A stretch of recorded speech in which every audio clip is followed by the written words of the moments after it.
tell us a bit about the work that you do at the moment. Okay. Well, my research area of interest is in sexual behaviour and consent specifically. And I suppose when I started researching consent in 2014, I was talking to myself because there was no interest.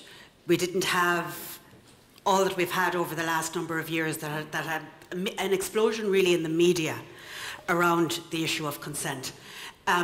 So when I started first, the first thing I had to do was come up with a definition of consent, because I was asked, what's the definition of consent? And my answer, I don't know. I don't know.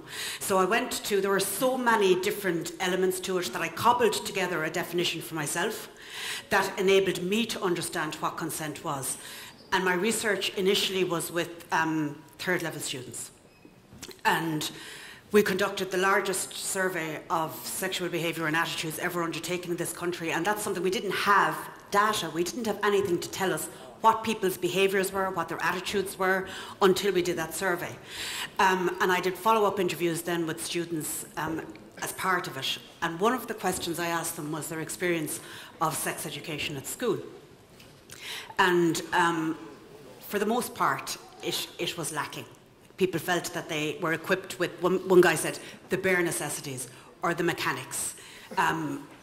Relationships weren't discussed, emotions weren't discussed, feelings weren't discussed.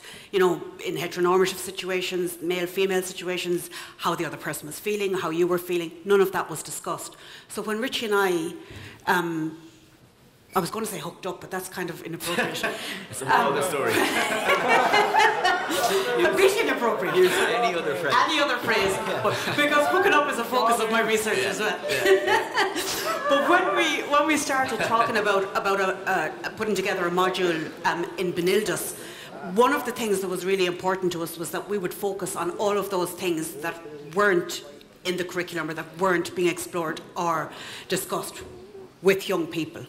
And another thing that was really, really important to us was that the module would be, as with the mental fitness module that Richie facilitates, is that it would be peer-led and really interactive. That it was really important to us to give the boys a voice, for them to discuss and for them to explore sex and sexuality in a really comfortable and a safe space. Mm-hmm. So that's how we came to develop the module.